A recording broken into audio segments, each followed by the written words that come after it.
Hello दोस्तों, आज हम लोग बहुपद पढ़ेंगे क्लास 10th का चैप्टर 2। ठीक है। क्लास 10th के चैप्टर 2 से ऑब्जेक्टिव का क्वेश्चन बहुत पूछा जाता है, उसके बारे में पहले चर्चा होगा।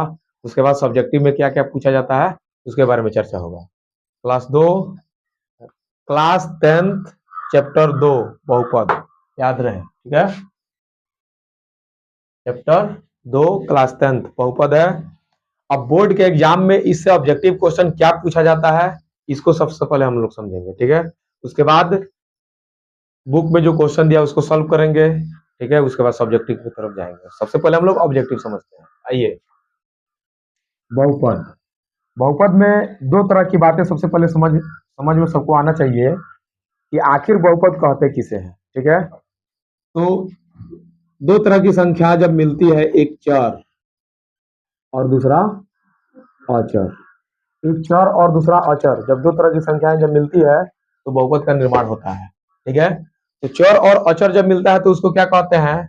तो विजीय व्यंजक कहते हैं। ठीक है। एल्जेब्रिक एक्सप्रेशंस इंग्लिश में बोलते हैं। तो चर में ए से लेकर के जेड तक, ए से जेड तक जितनी लेटर होती है, जितनी भी, उसको हम लोग क्या बोलते हैं? चर। और गिनती की संख्या जितना होता है एक से अनंत तक, एक से अनंत तक गिनती का जितना संख्या होता है उसको हम लोग बोलते हैं अचर। तो मान लीजिए कि अब यहाँ पे प्रश्न उठता है कि क्या हमने कहा कि चर और अचर जब मिलाते हैं तो बहुपद बनता है। ठीक है। या एल्जेब्रिक एक्सप्रेशंस बनते हैं। तो एल्जेब्रिक एक्सप्रेशंस में और बहुपद में थोड़ा सा अंतर है। ठीक है। यानी कि अगर किसी अचर के साथ किसी चर को मिला करके लिखा जाए इसे, यानी कि 5 के साथ x यानी कि 5x, ये बीजीय व्यंजक है। ये क्या है? बीजीय व्यंजक है। ये बीजीय व्यंजक है। या हम लिख दें 5x+2, ये भी क्या है? बीजीय व्यंजक है। या 9x² लिख दें, ये भी बीजीय व्यंजक है। ठीक है। 2x² + y लिख दें, ये भी बीजीय व्यंजक है। फिर अब प्रश्न उठता है कि ये सभी जितने भी बीजीय व्यंजक हैं, क्या ये बहुपद हैं? ठीक है। इस बात को समझने के लिए आइए थोड़ा सा हम लोग आगे की तरफ देखते हैं कि बात क्या होता है। ठीक है। सबसे पहला बात ये कि हमने कहा कि जब चर और अचर को मिला करके लिखते हैं ना, जब चर और अचर मिल जाती है तो बहुपद बनता है। लेकिन उससे पहले ये समझना है कि क्या सिर्फ हम 5 लिखे तो ये बहुपद है कि नहीं। ठीक है। तो सबको पता है कि सिर्फ 5 लिखे हैं तो गुना में 1 है। ठीक है। 5 के पावर में 1 है। 5 के पहले प्लस छुपा हुआ है। 5 के बटा में 1 है। ये बात सबको पता है। इतना बात सबको जानता है। तो अब जब 5 के साथ 1 गुना में है, ठीक है, तो ये भी बात हम लोग जानते हैं कि 5 गुना 1 अगर है तो किसी भी चर संख्या का पावर 0 लिख दीजिए। किसी भी चर संख्या का पावर 0 जब होता है तो उसका मान क्या होता है? 1। यानी कि कहीं पे अगर 1 लिखा हुआ है तो उसके इसके बदले में हम लोग x का पावर 0 या y का पावर 0 या z का पावर 0 या a का पावर 0, जो चर संख्या का कोई भी चर संख्या ए से लेकर के जेड तक कोई भी चर संख्या लेकर के हम उसका पावर 0 जब करेंगे तो उसका वैल्यू 1 हो जाता है। तो अब यहाँ पे देखिए, हमने जो कहा था कि अब जो 5 ये है, ये सिर्फ 5 नहीं है, यानी कि 5 के साथ यहाँ पे x का पावर 0 छुपा हुआ है। ये बात क्लियर है? यानी कि अब कोई पूछे कि 5 कैसा बहुपद है, तो 5 के साथ जो x छुपा है उसके पावर में क्या है? 0। यानी कि 5 जो है कैसा बहुपद है? शून्य बहुपद। कैसा बहुपद है? शून्य बहुपद। बात सबको समझ में आ गया होगा। सिर्फ 5 कैसा बहुपद है? शून्य बहुपद। सिर्फ 5 ही नहीं, गिनती का कोई भी संख्या लिख दिया जाए एक से अनंत तक, 100 लिख करके पूछा जाए कि ये कैसा बहुपद है, क्या बताएंगे? शून्य बहुपद। क्या है? शून्य बहुपद। 25 लिख करके पूछ दिया जाए कि ये कैसा बहुपद है तो शून्य बहुपद है। अगर 200 भी लिख दे और पूछे कि ये कैसा बहुपद है तो शून्य बहुपद है। 17 लिख दे पूछे कैसा बहुपद है, शून्य बहुपद है। ठीक है। लेकिन वही अगर 2x लिख दें, ठीक है, 2x लिख दे, अब यहाँ पे x का पावर क्या बन रहा है? कुछ भी नहीं तो क्या है? 1। ठीक है। और मान लीजिए कि 2x+3 कर दें तो भी x का पावर क्या है? 1 ही है। ठीक है। तो आइए अब इसको समझते हैं कि ये कैसा बहुपद है। तो जिस जिस बहुपद का, जिस बीजीय व्यंजक का पावर, अब ये बीजीय व्यंजक भी है और ये क्या है? बहुपद भी है। तो अब यहाँ पे जब x का पावर 1 है, ठीक है, किसी भी बहुपद में यदि उसका घात 1 हो जाए, घात कितना हो जाए? 1, इसको हम लोग कहते हैं रैखिक बहुपद। क्या कहते हैं? रैखिक बहुपद। सबको समझ में आ गया? इसको हम लोग क्या बोलते हैं? रैखिक बहुपद। घात जब 1 हो तो ये कैसा बहुपद होता है? रैखिक बहुपद। अब सबसे पहले, अब इसके पहले इस बात को हम लोग समझ लिए, इसके बाद हम लोग ये समझ लेते हैं कि आखिर ये बहुपद कितने प्रकार के होते हैं, ठीक है, और घात क्या होगा तो उसको कौन सा बहुपद कहेंगे, घात कितना होगा तो, ठीक है। और 10th के बोर्ड में बात याद रखिए, 10th क्लास के बोर्ड एग्जाम में 1 नंबर के ऑब्जेक्टिव में 2-3 बातें इसमें जो चर्चा होगी, ठीक है, ऑब्जेक्टिव क्वेश्चन में वो 2-3 बात एकदम श्योर पूछा जाता है, तो पूछा जाता है, इस बात को अच्छा से समझिएगा, ठीक है। अगर इतना बात सबको समझ में आ गया होगा तो उतार सकते हैं, ठीक है। आइए सबसे पहले अब हम लोग देख लेते हैं बहुपद के प्रकार। सबसे पहले 1 नंबर में हम लोग क्या देखे? शून्य बहुपद। क्या देखे? शून्य बहुपद। तो शून्य बहुपद में कोई भी अंक लिख दीजिए, कोई भी अंक लिख देंगे, ये कैसा बहुपद बन जाएगा? शून्य बहुपद। 5 लिख दीजिए, 7 लिख दीजिए, 19 लिख दीजिए, 21 लिख दीजिए, 100 लिख दीजिए, 1,00,000 लिख दीजिए, ये सब कैसा बहुपद है? शून्य बहुपद, ठीक है। ये सब कैसा बहुपद है? शून्य बहुपद। 2 नंबर में देखिए, अब आता है रैखिक बहुपद। क्या आता है? रैखिक बहुपद। अब रैखिक बहुपद के बारे में जब आते हैं तो इसके बारे में चर्चा करते हैं, ठीक है। तो रैखिक बहुपद जो है, किसी भी बहुपद का, कोई भी बहुपद लिखा हो, सिर्फ x लिख दिया हो, या 2x प्लस 6 लिख दिया गया हो, या एक्स वाई लिख दिया गया हो, या 5xyz लिख दिया गया हो, ठीक है, या 3x प्लस 9 लिख दिया गया हो, इस तरह से जितनी भी आएंगी बहुपद। अब यहाँ पे सबका पावर देखो, कुछ भी नहीं तो क्या है? 1 है। जितना भी चर संख्या, किसी भी बहुपद का घात चेक करने के लिए चर का पावर यानी कि चर का घात देखते हैं, ठीक है। तो यहाँ पे जितनी भी चर संख्याएं आई हैं, इन सभी की घात क्या है? 1। इन सभी का घात क्या है? 1। अब जब जिस बहुपद का घात 1 हो उसको हम लोग कहते हैं रैखिक बहुपद, ठीक है। 100% गारंटी के साथ इस बात को याद रखिएगा, बोर्ड मॉडल ये क्वेश्चन है, ठीक है। घात से ये क्वेश्चन पूछा जाता है, ठीक है। रैखिक बहुपद कौन है कौन नहीं है ये पूछा ही जाएगा, इस बात को याद रखिएगा। 3 नंबर में रैखिक के बाद आता है द्विघात। द्विघात बहुपद, ठीक है। यानी कि अब यहाँ पे 2x² लिख दीजिए, ठीक है, या x² लिख दीजिए, xy² लिख दीजिए, या 9y² प्लस 6 लिख दीजिए, या 5xyz² लिख दीजिए, ठीक है, या 9x² प्लस 6x प्लस 12 लिख दीजिए, या t² अब बटा में 2 प्लस 6 लिख दीजिए, ठीक है। इस तरह की जितनी भी बहुपद लिखी हुई आपको दिखाई देंगी, जहां पे घात कितना हो, यहाँ पे घात होगा आपका 2, जहां पे घात 2 होगा उसको हम लोग द्विघात बहुपद कहेंगे, ठीक है। जहां पे घात 2 होगा उसको हम लोग द्विघात बहुपद कहेंगे। बात क्लियर है? इसके आगे 4 नंबर में समझ लेते हैं त्रिघात। त्रिघात, त्रिघात बहुपद, ठीक है।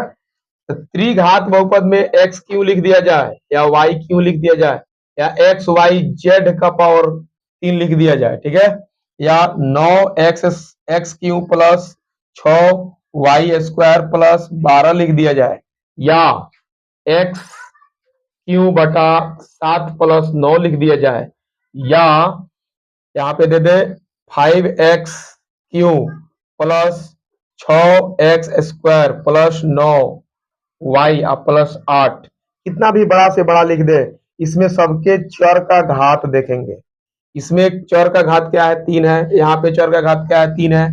इसमें इन तीनों में चर का घात सब, यहाँ पे 1 है, यहाँ पे 1 है, ज्यादा कौन है? 3 बड़ा है, 1 1 और 3 में सबसे बड़ा 3 है, यानी कि इसका घात 3 होगा।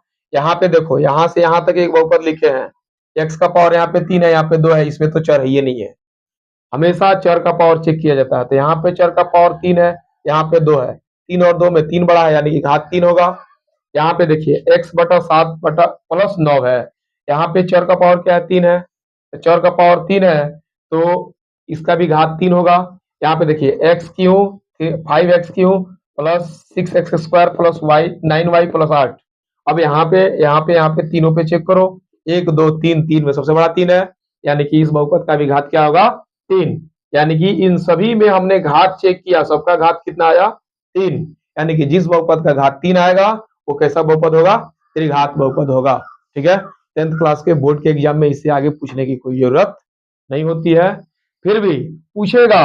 अगर पूछ दिया चतुर्थ घात यानी कि घात 4, ठीक है, घात 5 होगा तो पंचघात, इस तरह से। ठीक है, त्रिघात तक हमेशा पूछता है, इस बार भी त्रिघात तक ही पूछेगा, इससे आगे पूछने की बोर्ड के एग्जाम में, ठीक है, इससे आगे नहीं पूछेगा। इतना बात लगभग हमको लगता है कि सबको समझ में आ गया होगा। ठीक है, तो अभी हम लोग समझे कि कैसा बहुपद सामने आए तो उसको कौन सा बहुपद हम कहें। ठीक है, यानी कि जो भी लिखा हुआ नजर आए, ठीक है, उसको हम कौन सा बहुपद कहेंगे, ये चेक करने के लिए हम लोग समझ गए।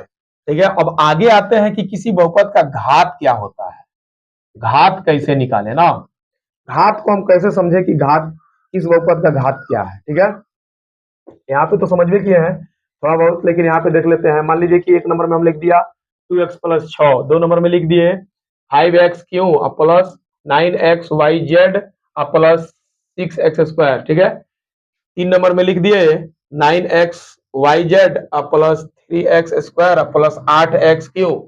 ठीक है, 4 नंबर में लिख दिए 5x 6y plus 9x² z plus 8।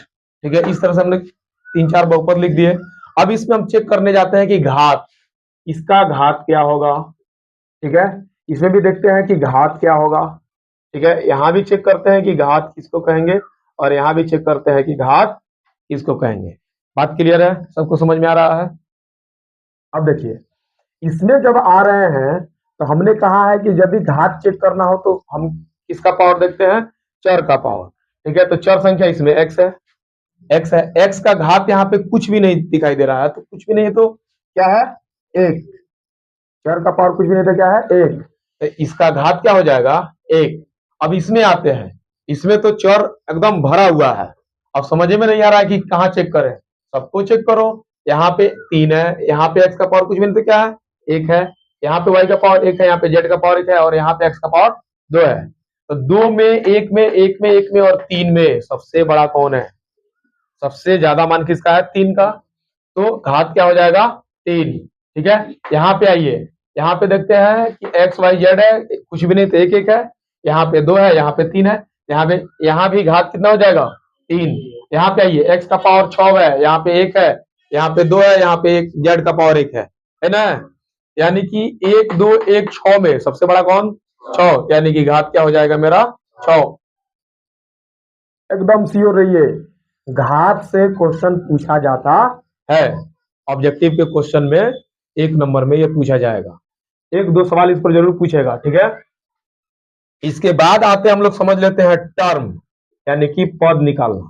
ठीक है, कि किसी बहुपद में कितने पद हैं, इसको कैसे बताएं। ठीक है, जैसे मान लीजिए कि लिख देगा 9x गुना 2x² प्लस 6y प्लस 8। ठीक है, लिख दिया, और पूछेगा कि इस बहुपद में बताए कि पद कितना है। ठीक है, तो हमेशा बात याद रखिएगा, प्लस और माइनस, प्लस और माइनस पद का बंटवारा करते हैं, यानी कि टर्म का डिवीजन कौन करता है, प्लस और माइनस, गुना और भागा नहीं करता है। ठीक है, मल्टीपल और डिवीजन ये जो है पद का बंटवारा नहीं करते हैं, बात याद रखिएगा। ठीक है, तो यहाँ पे देखो 9x³ गुना 2x² लिखा गया है, तो ये जो गुना है ये दीवार का काम कर रहा है क्या, बांटने का काम कर रहा है क्या, नहीं, यानी कि यहाँ पे प्लस है, यहां से यहां तक एगो पद है, एगो है, फिर यहाँ पे देखो प्लस है, फिर यहाँ पे प्लस, तो इन दोनों प्लस के बीच में ये दूसरा पद है और ये तीसरा पद है, यानी कि पद जब गिनना होगा तो हमेशा चेक करेंगे कि प्लस से प्लस के बीच में या प्लस से माइनस के बीच में। जैसे मान लीजिए कि एक और लिख देते हैं, जैसे दे दे, ठीक है, ऐसे दे दे कि अगर 7x³ गुना 2x² प्लस 9x 6 भागा 5x minus 3x YZ plus 12। ठीक है, इतना इतना बड़ा लिख दिया। तो इतना बड़ा देख के घबरा जाएंगे क्या? नहीं, इतना भी बड़ा लिखे जब हमको समझ में आता है तो घबराएंगे नहीं, जब समझ लिए तो घबराएंगे क्या है? हमने अभी बताया कि प्लस और माइनस जो है, प्लस और माइनस ये दोनों ही दीवार का काम करते हैं, बांटने का काम करते हैं। ठीक है, यानी कि गुना और भागा दिखाई देगा तो वहां पे बंटवारा का काम नहीं होगा, यानी कि ये बांटने का काम नहीं कर सकता है। यानी कि यहां से चले यहां तक आए, यहाँ पे ना प्लस मिला हमको, यहाँ पे जोड़ मिला, तो यहां से चले तो यहाँ जोड़ मिला, तो यहां से यहां तक गुना को देख के ये नहीं इधर गिन ले एगो इधर ई दूसरा, ऐसा नहीं करना है, ये मिस्टेक हरगिज नहीं करनी है। यानी कि गुना जो है ये पद का बंटवारा नहीं करता है। तो यहां से यहां तक आएंगे तो ये एगो पद है, फिर यहां से चले यहाँ पे देख रहे हैं भागा है, तो ये पद का बंटवारा करेगा क्या? नहीं, यानी कि इस प्लस के इस भागा के बीच में इसको दूसरा गिन ले क्या? कभी नहीं गिनेंगे। इस प्लस से आगे तरफ आ रहे हैं तो यहाँ पे माइनस है, यानी कि हमने बताया था कि प्लस और माइनस ये दोनों ही पद का बंटवारा करते हैं। तो यहाँ से प्लस और यहाँ पे माइनस है, यानी कि यहाँ से यहाँ तक लेकर के ये दूसरा पद है। ठीक है, और यहाँ देखो यहाँ पे माइनस और यहाँ पे प्लस है, ये कौन सा हो गया? तीसरा, और इधर लास्ट में बच गया ये चौथा। बात सबको समझ में आ रहा है? यानी कि पद, इसमें पद की संख्या जब पूछेगा तो इसमें पद कितने हो गए? 4। इतना बात सबको समझ में आ गया होगा? इतना बात सबको समझ में आ गया होगा? हमको लग रहा है कि सबको ही समझ गया। अब आइए एक बात और समझ लेते हैं। जैसे पूछ देगा कि आप बताएं कि किसी बहुपद में कितने चर हैं, चर का संख्या बताएं ना। यहाँ पे बता देते हैं कितने चर है ना, कितने चर है, यानी कि चर बताने के लिए पूछ दे। ठीक है, तो एक नंबर में हम लिखते हैं, जैसे मान लीजिए कि 5x³ प्लस 2x² प्लस 6, इसमें बताना है कि चर कौन है, कौन बताएगा? कितना चर है? एक चर है। कितने चर है? एक चर। कितने चर है? एक चर। अब ये नहीं गिन लेना है एगो यहाँ पे x है एगो यहाँ पे है, दूगो हो गया, ऐसा नहीं। x है तो x ही ना है, यानी कि x है तो x ही है, तो ये एक ही गिनाएगा, यानी कि चर कितने हैं इसमें? एक। अगर इस तरह से लिख दिया जाए 5xyz plus 9m² plus 6t3, ठीक है, 6t⁻3। अब इसमें जब चर पूछा जाए, इसमें चर बताने के लिए चर का काउंटिंग करेंगे, तो देखिए यहाँ पे x एगो, y दूसरा, z तीसरा, m अलग है चौथा, और t अलग है पांचवा, यानी कि कितने चर हो गए यहाँ पे? 5। हमको लग रहा है कि सबको समझ में आ गया होगा। अब मान लीजिए कि यहाँ पे एक और क्वेश्चन लिख देते हैं, थोड़ा बता दीजिए कि अगर हम लिख दें 5x² plus 6xyz plus 9x² plus 2t, ठीक है, मैंने 2t लिख दिए, ये प्लस नहीं t है, ये क्या है? t है। तो अब इसमें जब चर बताना हो, क्या बताना हो? चर। तो हमको एक बात बता दीजिए, यहाँ पे x है, ये हो गया, यहाँ पे भी x है, दूसरा हो गया? नहीं, हरगिज नहीं, ये गलती भूल के नहीं करनी है। x एक बार काउंट कर लिए, दोबारा नहीं करेंगे। तो x एक हो गया, x काउंट कर लिया है, y दूसरा है, z तीसरा है, फिर यहाँ पे x है, गिनेंगे क्या? नहीं, 3 को अभी तक गिने, t 4 गो, इसमें कितने चर है? 4। हमको लग रहा है कि सबको समझ में आ गया होगा। अभी जितना हम पढ़ाए हैं इन सब से आपका ऑब्जेक्टिव क्वेश्चन 2026 के 10th के बोर्ड के एग्जाम में आ रहा है। ठीक है, कमिंग सुन, एकदम डेफिनेटली आ रहा है। ठीक है, एक नंबर इससे पूछा जाएगा, एक नंबर इससे पूछा जाएगा, और एक नंबर इससे पूछा जाएगा, बात याद रखिए। ठीक है, डेफिनेटली तौर पर इन तीनों से 3 नंबर का क्वेश्चन आपका बनने जा रहा है, तो बनने जा रहा है। ओके, अगर वीडियो अच्छा लगा हो तो लाइक जरूर कीजिए।